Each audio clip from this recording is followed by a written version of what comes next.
ਸ਼੍ਰੋਮਣੀ ਅਕਾਲੀ ਦਲ ਨੂੰ ਝਟਕਾ ਲੱਗ ਸਕਦਾ ਹੈ ਤੇ ਸ਼੍ਰੋਮਣੀ ਅਕਾਲੀ ਦਲ ਸੰਯੁਕਤ ਨੂੰ ਇਸ ਦਾ ਫਾਇਦਾ ਹੋ ਸਕਦਾ ਹੈ। ਪ੍ਰਕਾਸ਼ ਚੰਦ ਗਰਗ ਸ਼੍ਰੋਮਣੀ ਅਕਾਲੀ ਦਲ ਬਾਦਲ ਨੂੰ ਛੱਡ ਸਕਦੇ ਆ ਤੇ ਸ਼੍ਰੋਮਣੀ ਅਕਾਲੀ ਦਲ ਸੰਯੁਕਤ ਦੇ ਵਿੱਚ ਉਹ ਸ਼ਾਮਲ ਹੋ ਸਕਦੇ ਨੇ। ਕੁਝ ਹੀ ਸਮੇਂ ਦੇ ਵਿੱਚ ਇਸ ਨੂੰ ਲੈ ਕੇ ਜਿਹੜੀ ਆ ਪੁਸ਼ਟੀ ਵੀ ਹੋ ਸਕਦੀ ਹੈ। तो जो हुण जानकारी सामने आ रही है कि प्रकाश चंद गर्ग जो कि संगरूर की सियासत दे विच जिहड़े विचरदे सीगे तां उन्हां दे वल्लों श्रोमणी अकाली दल नूं छड्डिया जा सकदा है, श्रोमणी अकाली दल नूं झटका दिता जा सकदा है। श्रोमणी अकाली दल संयुक्त दे विच उन्हां दी एंट्री हो सकदी है। संगरूर तो साबका विधायक ने प्रकाश चंद गर्ग संगरूर की सियासत दे विच हिलजुल लगातार जारी है ਤੇ ਉਸੇ ਦੇ ਹੀ ਨਤੀਜੇ ਵਜੋਂ ਇਸ ਨੂੰ ਵੀ ਦੇਖਿਆ ਜਾ ਰਿਹਾ। ਸ਼੍ਰੋਮਣੀ ਅਕਾਲੀ ਦਲ ਸੰਯੁਕਤ ਕਿਉਂਕਿ ਢੀਂਡਸਾ ਪਰਿਵਾਰ ਦੇ ਨਾਲ ਸੰਬੰਧਿਤ ਹੈ। ਅਕਾਲੀ ਦਲ ਦੇ ਪੁਰਾਣੇ ਜਿਹੜੇ ਉਹ ਆਪਾਂ ਕਹਿ ਸਕਦੇ ਕਿ ਸੀਨੀਅਰ ਆਗੂਆਂ ਦੇ ਵਿੱਚ ਰਹੇ ਨੇ ਔਰ ਇਸੇ ਕਰਕੇ ਹੀ ਨੇੜਤਾ ਹੈ ਕਿਉਂਕਿ ਉਹ ਵੀ ਸੰਗਰੂਰ ਦੀ ਸਿਆਸਤ ਦੇ ਵਿੱਚ ਵਿਚਰਦੇ ਰਹੇ ਆ ਲੰਬਾ ਸਮਾਂ। ਉਹਨਾਂ ਨੇ ਇੱਥੋਂ ਦੀ ਸਿਆਸਤ ਹੀ ਜਿਹੜੀ ਉਹ ਕੀਤੀ ਹੈ ਜਾਂ ਵੇਖੀ ਹੈ ਤੇ ਪ੍ਰਕਾਸ਼ ਚੰਦ ਗਰਗ ਦੇ ਉੱਤੇ ਪ੍ਰਭਾਵ ਮੰਨਿਆ ਜਾਂਦਾ ਉਹਨਾਂ ਦਾ। ਇਸ ਕਰਕੇ ਜੋ ਹੁਣ सूत्रों के हवाले तो जानकारी है कि श्रोमणी अकाली दल नूं झटका दे सकते हैं प्रकाश चंद गर्ग ते श्रोमणी अकाली दल संयुक्त दे विच वो शामिल जल्द ही हो सकते हैं। सम्मतप्रीत सिंह माहल साडे नाल जुड़े इस खबर ते वधेरे जानकारी दे लई। सम्मत की कोई जानकारी कित्थों ये जानकारी मिल रही है कि प्रकाश चंद गर्ग श्रोमणी अकाली दल तो टुट के श्रोमणी अकाली दल संयुक्त दे विच शामिल हो सकते हैं? ਜਤਿੰਦਰ ਦੇਖੋ ਇਸ ਚੀਜ਼ ਦਾ ਜੋ ਸੋਰਸਿਸ ਹੁਣ ਤੱਕ ਜਾਣਕਾਰੀ ਦੇ ਰਹੇ ਨੇ ਜਿਸ ਦੇ ਵਿੱਚ ਨਿਕਲ ਕੇ ਸਾਹਮਣੇ ਗੱਲਾਂ ਆ ਰਹੀਆਂ ਨੇ ਕਿ ਪ੍ਰਕਾਸ਼ ਚੰਦ ਗਰਗ ਜਿਨ੍ਹਾਂ ਨੂੰ ਇੰਚਾਰਜ ਆ ਜਿਹੜਾ ਉਹ ਸੰਗਰੂਰ ਦਾ ਸ਼੍ਰੋਮਣੀ ਅਕਾਲੀ ਦਲ ਨੇ ਬੀਤੇ ਸਮੇਂ ਦੇ ਵਿੱਚ ਥਾਪਿਆ ਸੀ ਤਾਂ ਉਹ ਅਕਾਲੀ ਦਲ ਨੂੰ ਛੱਡ ਕੇ ਜਿਹੜਾ ਉਹ ਸ਼੍ਰੋਮਣੀ ਅਕਾਲੀ ਦਲ ਸੰਯੁਕਤ ਯਾਨੀ ਕਿ ਸੁਖਦੇਵ ਸਿੰਘ ਢੀਂਡਸਾ ਉਹਨਾਂ ਨਾਲ ਜਿਹੜੇ ਉਹ ਜਾ ਸਕਦੇ ਨੇ ਤੇ ਇਹ ਇਸ ਚੀਜ਼ ਦਾ ਦਾਅਵਾ ਜਿਹੜਾ ਉਹ ਕਰਦੇ ਹੋਏ ਸੁਖਦੇਵ ਸਿੰਘ ਢੀਂਡਸਾ ਵੀ ਨਜ਼ਰ ਆਏ ਸੀ। ਜਦੋਂ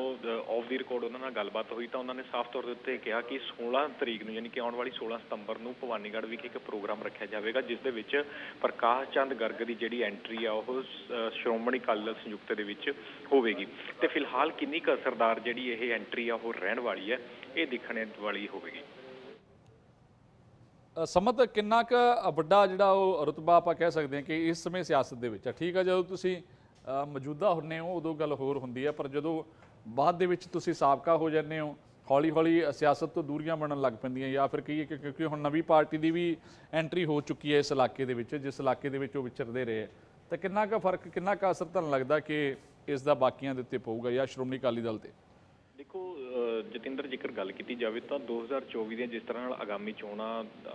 ਆ ਰਹੀਆਂ ਨੇ ਤਾਂ ਉਸ ਦੇ ਵਿੱਚ ਇੱਕ ਵੋਟ ਹੈ ਜਿਹੜੀ ਉਹ ਹਰ ਇੱਕ ਪਾਰਟੀ ਦੀ ਕੀਮਤੀ ਰਹਿਣ ਵਾਲੀ ਹੈ। ਹਰ ਇੱਕ ਕੋਸ਼ਿਸ਼ ਹੈ ਪਾਰਟੀ ਜਿਹੜੀ ਇਸ ਵਕਤ ਕਰ ਰਹੀ ਹੈ ਕਿ ਕੋਈ ਵੀ ਜਿਹੜੀ ਇੱਧਰ ਉੱਧਰ ਵੋਟ ਆ ਉਹ ਨਾ ਜਾਵੇ। ਇਸ ਨੂੰ ਲੈ ਕੇ ਜੇਕਰ ਪ੍ਰਕਾਸ਼ ਚੰਦ ਗਰਗ ਦੀ ਅਸੀਂ ਹਿਸਟਰੀ ਦੇਖਦੇ ਹਾਂ ਤਾਂ ਧੂਰੀ ਤੋਂ MLA ਦੀ ਚੋਣ ਹੈ ਜਿਹੜੀ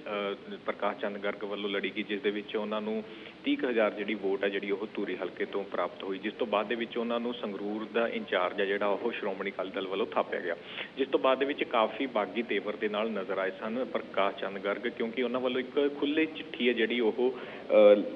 ਪਾਰਟੀ ਪ੍ਰਧਾਨ ਸੁਖਬੀਰ ਸਿੰਘ ਬਾਦਲ ਨੂੰ ਵੀ ਲਿਖੀ ਗਈ ਸੀ ਜਿਸ ਦੇ ਵਿੱਚ ਉਹਨਾਂ ਨੇ ਸਾਫ਼ ਤੌਰ ਦੇ ਉੱਤੇ ਕਿਹਾ ਸੀ ਕਿ ਜੇਕਰ ਕੋਈ ਵੀ ਸੁਖਬੀਰ ਸਿੰਘ ਬਾਦਲ ਨੂੰ ਸਲਾਹ ਦਿੰਦਾ ਹੈ ਤਾਂ ਉਹ ਉਸ ਨੂੰ ਆਪਣਾ ਦੁਸ਼ਮਣ ਸਮਝਣ ਲੱਗ ਜਾਂਦੇ ਨੇ। ਹਾਲਾਂਕਿ ਉਹਨਾਂ ਵੱਲੋਂ ਇਹ ਵੀ ਗੱਲ ਕਹੀ ਗਈ ਕਿ ਅਸੀਂ ਜੋ ਵੀ ਸਲਾਹ ਦੇ ਰਹੇ ਹਾਂ ਉਹ ਪਾਰਟੀ ਦੀ ਭਲਾਈ ਲਈ ਦੇ ਰਹੇ ਹਾਂ ਤੇ ਇਸ ਦੇ ਨਾਲ ਨਾਲ ਉਹਨਾਂ ਨੇ ਬਾਗੀ ਤੇਵਰ ਦਿਖਾਉਂਦੇ ਹੋਏ ਅਸਤੀਫਾ ਤੱਕ ਜਿਹੜਾ ਇੰਚਾਰਜਸ਼ਿਪ ਤੋਂ ਜਿਹੜਾ ਉਹ ਦੇ ਦਿੱਤਾ ਸੀ ਜਿਸ ਤੋਂ ਬਾਅਦ ਦੇ ਵਿੱਚ ਕਾਫੀ ਖਫਾ ਨਜ਼ਰ ਆ ਰਹੇ ਸਨ ਪ੍ਰਕਾਸ਼ ਚੰਦ ਗਰਗ ਪਾਰਟੀ ਤੋਂ ਤੇ ਹੁਣ ਦੱਸਿਆ ਜਾ ਰਿਹਾ ਕਿ ਆਉਣ ਵਾਲੇ ਸਮੇਂ ਦੇ ਵਿੱਚ ਸ਼੍ਰੋਮਣੀ ਅਕਾਲੀ ਦਲ ਸੰਯੁਕਤ ਦੇ ਵਿੱਚ ਜਿਹੜੀ ਐਂਟਰੀ ਹੈ ਪ੍ਰਕਾਸ਼ ਚੰਦ ਗਰਗ ਦੀ ਜਿਹੜੀ ਉਹ ਹੋ ਸਕਦੀ ਹੈ। ਫਿਲਹਾਲ ਇਹ ਕਿੰਨਾ ਕੁ ਅਸਰਦਾਰ ਐਂਟਰੀ ਹੈ ਜਿਹੜੀ ਉਹ ਸ਼੍ਰੋਮਣੀ ਅਕਾਲੀ ਦਲ ਸੰਯੁਕਤ ਦੇ ਵਿੱਚ ਰਹਿਣ ਵਾਲੀ ਹੈ ਇਹ ਦੇਖਣਾ ਅਹਿਮ ਰਹੇਗਾ। ਠੀਕ ਹੈ ਸਮਤ ਜਾਣਕਾਰੀ ਦੇਣ ਦੇ ਲਈ ਧੰਨਵਾਦ। ਪ੍ਰਕਾਸ਼ ਚੰਦ ਗਰਗ ਸ਼੍ਰੋਮਣੀ ਅਕਾਲੀ ਦਲ ਬਾਦਲ ਨੂੰ ਛੱਡ ਕੇ ਸ਼੍ਰੋਮਣੀ ਅਕਾਲੀ ਦਲ ਸੰਯੁਕਤ ਦੇ ਵਿੱਚ ਸ਼ਾਮਲ ਹੋ ਸਕਦੇ ਆ ਪਰ ਆਉਣ ਵਾਲੇ ਦਿਨਾਂ ਦੇ ਵਿੱਚ ਇਸ ਦਾ ਕਿੰਨਾ ਕੁ ਅਸਰ ਸ਼੍ਰੋਮਣੀ ਅਕਾਲੀ ਦਲ ਬਾਦਲ 'ਤੇ ਪੈਂਦਾ ਉਹ ਵੀ ਦੇਖਣਾ ਹੋਊਗਾ ਕਿਉਂਕਿ ਸੰਗਰੂਰ ਦੀ ਸਿਆਸਤ ਦੇ ਵਿੱਚ ਇਸ ਵਕਤ ਕਈ ਪਾਰਟੀਆਂ ਜਿਹੜੀਆਂ ਨੇ ਉਹ ਆਪਣਾ ਦਬਦਬਾ ਰੱਖਦੀਆਂ ਤੇ ਜੇ ਆਪਾਂ ਢੀਂਡਸਾ ਪਰਿਵਾਰ ਦਾ ਜ਼ਿਕਰ ਕਰੀਏ ਤੇ ਸੰਗਰੂਰ ਦੀ ਸਿਆਸਤ ਦੇ ਵਿੱਚ ਲੰਬਾ ਸਮਾਂ ਉਹ ਵਿਚਰਦੇ ਰਹੇ ਹੈ ਉਹਨਾਂ ਦਾ ਇੱਕ ਵੱਡਾ ਜਿਹੜਾ ਉਹ ਪ੍ਰਭਾਵ ਵੀ ਹੈ ਇਸ ਦੇ ਉੱਤੇ ਇਸ ਤੋਂ ਇਲਾਵਾ ਜੇ ਆਪਾਂ ਸ਼੍ਰੋਮਣੀ ਅਕਾਲੀ ਦਲ ਬਾਦਲ ਦਾ ਜ਼ਿਕਰ ਕਰੀਏ, ਕਿਉਂਕਿ ਢੀਂਡਸਾ ਪਰਿਵਾਰ ਪਹਿਲਾਂ ਨਾਲ ਸੀ ਉਹਨਾਂ ਦਾ, ਤੇ ਇਸ ਕਰਕੇ ਉਹਨਾਂ ਦਾ ਵੀ ਇੱਕ ਦਬਦਬਾ ਜਿਹੜਾ ਇਸ ਇਲਾਕੇ ਦੇ ਵਿੱਚ ਹੈ। ਪਰ ਮੌਜੂਦਾ ਸਮੇਂ ਕਿਉਂਕਿ ਉੱਥੇ ਜਿਹੜਾ ਆਮ ਆਦਮੀ ਪਾਰਟੀ ਦੇ ਜ਼ਿਆਦਾਤਰ ਵਿਧਾਇਕ ਜਿਹੜੇ ਉਸ ਇਲਾਕੇ ਦੇ ਵਿੱਚ ਜਿੱਤੇ ਹੋਏ ਹੈ, ਤਾਂ ਉਹਨਾਂ ਦਾ ਵੀ ਆਪਾਂ ਦਬਦਬਾ ਕਹਿ ਸਕਦੇ ਹਾਂ। ਪਰ ਜਿਵੇਂ ਜਿਮਣੀ ਚੋਣਾਂ ਹੋਈਆਂ ਸੀਗੀਆਂ ਉਸ ਦੇ ਵਿੱਚ ਸਿਮਰਨਜੀਤ ਸਿੰਘ ਮਾਨ ਉਹ ਬਾਜੀ ਮਾਰ ਜਾਂਦੇ ਆ, ਤਾਂ ਸਾਰੀਆਂ ਪਾਰਟੀਆਂ ਹੀ ਆਪੋ ਆਪਣਾ ਦਬਦਬਾ ਜਿਹੜਾ ਇਸ ਇਲਾਕੇ ਦੇ ਵਿੱਚ ਉਹ ਰੱਖਦੀਆਂ ਨੇ। ਦਬਦਬਾ ਕਹੀਏ ਜਾਂ ਫਿਰ ਕਹੀਏ ਕਿ ਕਿਸੇ ਨਾ ਕਿਸੇ ਪਾਰਟੀ ਦਾ ਜਿਹੜਾ ਅਸਰ ਹੈ ਉਸ ਸੀਟ ਦੇ ਉੱਤੇ ਹੈਗਾ ਹੀ ਹੈ, ਕਿ ਕਿਸੇ ਦਾ ਥੋੜਾ ਵੱਧ ਜਾਂ ਕਿਸੇ ਦਾ ਘੱਟ। ਤਾਂ ਪ੍ਰਕਾਸ਼ ਚੰਦ ਗਰਗ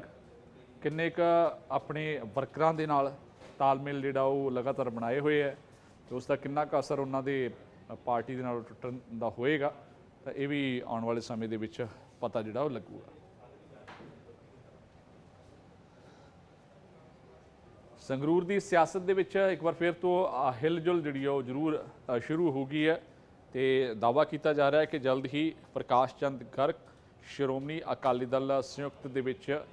ਸ਼ਾਮਲ ਹੋ ਜਾਣਗੇ। ਉਹਨਾਂ ਦੀ ਐਂਟਰੀ ਜਿਹੜੀ ਹੈ ਸ਼੍ਰੋਮਣੀ ਅਕਾਲੀ ਦਲ ਸੰਯੁਕਤ ਦੇ ਵਿੱਚ ਹੋ ਜਾਏਗੀ, ਸ਼੍ਰੋਮਣੀ ਅਕਾਲੀ ਦਲ ਬਾਦਲ ਤੋਂ ਟੁੱਟ ਕੇ। ਤਾਂ ਉਸ ਦੇ ਲਈ ਫਿਰ ਅਕਾਲੀ ਦਲ ਨੂੰ ਉਹਨਾਂ ਨੂੰ ਛੱਡਣਾ ਪਏਗਾ। ਹਾਲਾਂਕਿ ਕਦੋਂ ਤੱਕ ਅਜਿਹਾ ਹੁੰਦਾ ਹੈ ਤੇ ਉਹਨਾਂ ਦੇ ਜਾਣ ਦੇ ਨਾਲ ਕਿੰਨਾ ਕੁ ਅਸਰ ਜਿਹੜਾ ਉਹ ਜਿਸ ਪਾਰਟੀ ਦੇ ਵਿੱਚ ਨੇ ਉਹਨਾਂ ਨੂੰ ਪਏਗਾ, ਜਾਂ ਫਿਰ ਕਿੰਨਾ ਕੁ ਫਾਇਦਾ ਉਹ ਸ਼੍ਰੋਮਣੀ ਅਕਾਲੀ ਦਲ ਸੰਯੁਕਤ ਨੂੰ ਦਬਾ ਪਾਉਂਦੇ ਆ, ਇਹ ਵੀ ਅਹਿਮ ਰਹੇਗਾ।